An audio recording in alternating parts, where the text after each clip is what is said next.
Hello everyone, आज मैं फिर से अपने अगले वीडियो के लिए आप लोगों के बीच प्रेजेंट हूँ। और आज हम लोग जिस टॉपिक पर बात करने वाले हैं उस टॉपिक का नाम है जो रेक्टेंगल मेथड फॉर पैराबोला। तो पैराबोला, किसी भी पैराबोला को बनाने के लिए रेक्टेंगल मेथड से हम कैसे उसको आसानी से बना सकते हैं, we will discuss in this video. And for this सबसे पहले हमको जो गिवन है वो है बेस। तो किसी भी पैराबोला का, सपोज एक पैराबोला है, तो पैराबोला का जो स्टार्टिंग से लेके एंडिंग पॉइंट तक का जो दूरी होता है इसको हम बोलते हैं बेस। एंड इस पैराबोला का जो मैक्सिमम हाइट जो ये पैराबोला अटेन करता है, इस पॉइंट से इसके बेस की जो दूरी होगी ये इसका हाइट कहलाता है। ठीक है, तो क्वेश्चन में अकॉर्डिंग टू दिस आपको हाइट एंड बेस का डायमेंशंस दिया रहेगा और उस डेटा के अकॉर्डिंग हम लोग यहाँ पर इस रेक्टेंगल मेथड से पैराबोला को बनाना सीखेंगे। ठीक है, तो आइए हम लोग सबसे पहले अपना रेक्टेंगल मेथड स्टार्ट करते हैं। तो सबसे पहले जैसे कि हम देख रहे हैं कि बेस का जो डायमेंशन है वो हमको दिया हुआ है 10 centimetre and height is equal to 8 centimetre. तो फर्स्ट ऑफ ऑल जो हमको काम करना है वो ये है कि हॉरिजॉन्टल लाइन खींचेंगे हम 10 सेंटीमीटर का and we will name it A and B. A और बी नेमिंग करके हम यहाँ पर एक 10 सेंटीमीटर का लाइन खींचेंगे। Now we will do that कि ए और बी का एक मिड पॉइंट निकाल लेंगे जितना भी आ रहा है। जैसे ये 10 है तो इसका 5 सेंटीमीटर आ रहा है और इस मिड पॉइंट पे 8 सेंटीमीटर का जितना भी हाइट दिया होगा क्वेश्चन में उतने हाइट का हम एक वर्टिकल लाइन खींचेंगे कुछ इस प्रकार से। Suppose now we will naming this C and D like this. Oblong method में हम लोगों ने देखा था तो वो आधा ऊपर आधा नीचे जाता था, बट इसमें हाइट चूंकि ऊपर की ओर ही लेते हैं पैराबोला में, तो इसलिए हम इसको वर्टिकली अपवर्ड लेंगे। इसके बाद हम देखते हैं कि इसमें जो हमको करना ये है कि वर्टिकल लाइन 8 सेंटीमीटर का दिख रहा है एंड हॉरिजॉन्टल लाइन 10 सेंटीमीटर का दिख रहा है। तो from point A we will also draw again a line 8 centimetre vertically and from B also we will draw again a line vertically. Now we will join this line by parallel line of A B. तो ये जो line जो हमारा बन रहा है इसको भी हम लाइन ए बी के पैरेलल बना लेंगे। अब इसका मैं नेमिंग कर देता हूँ A B C D E F. E and F naming हम कुछ भी कर सकते हैं, आप अपने अकॉर्डिंग ले सकते हैं, कुछ भी 1 2 3 4 भी ले सकते हैं।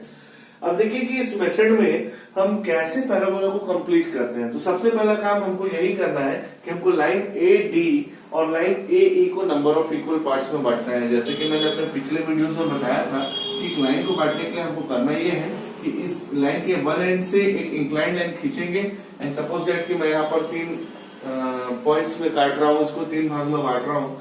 तो मैं यहाँ पर एक नीडल से चाप लूंगा और इससे पहला चाप कट करूंगा कुछ इस प्रकार।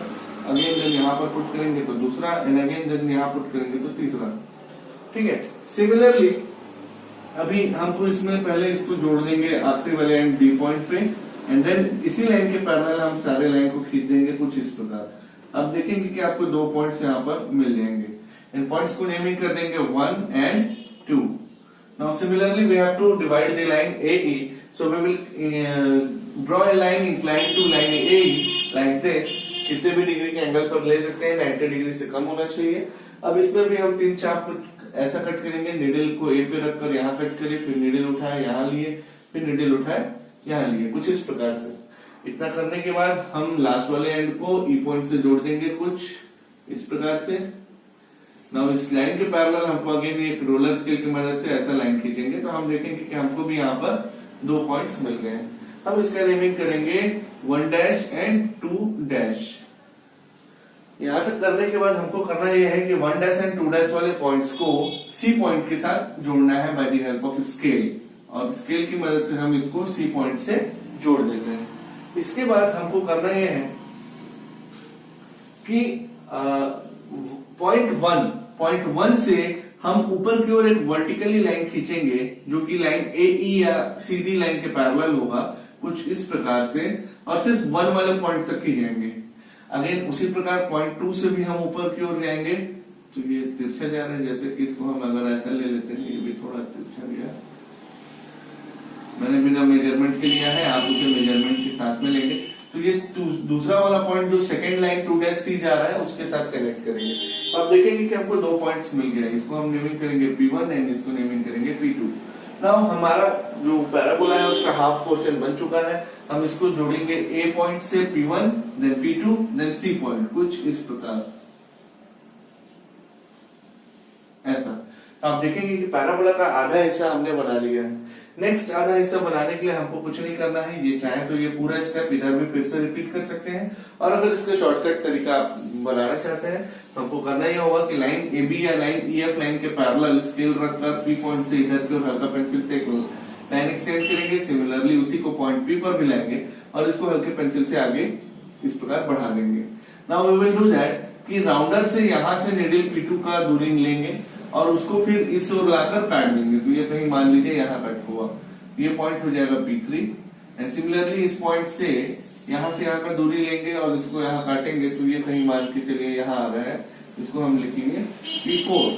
तो आपको P2 के बाद P3 और P4 भी मिल गया। अब सिमिलरली हमको करना यही है कि C पॉइंट से इस लाइन को आगे बढ़ाना है, P3 P4 और फाइनली ये जाकर पॉइंट B पर जुड़ जाएगा।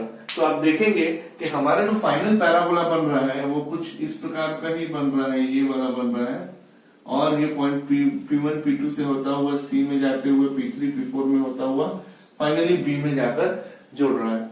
तो ये जो है जनरल मेथड फॉर पैराबोला है, और इस प्रकार से हम आसानी से इसको शॉर्ट तरीके में जनरल मेथड से पैराबोला बना सकते हैं। तो होप करता हूं कि ये वीडियो आपको समझ आया होगा। उम्मीद करता हूं इस वीडियो को आप लाइक करेंगे, सब्सक्राइब करेंगे, शेयर करेंगे। Thank you very much.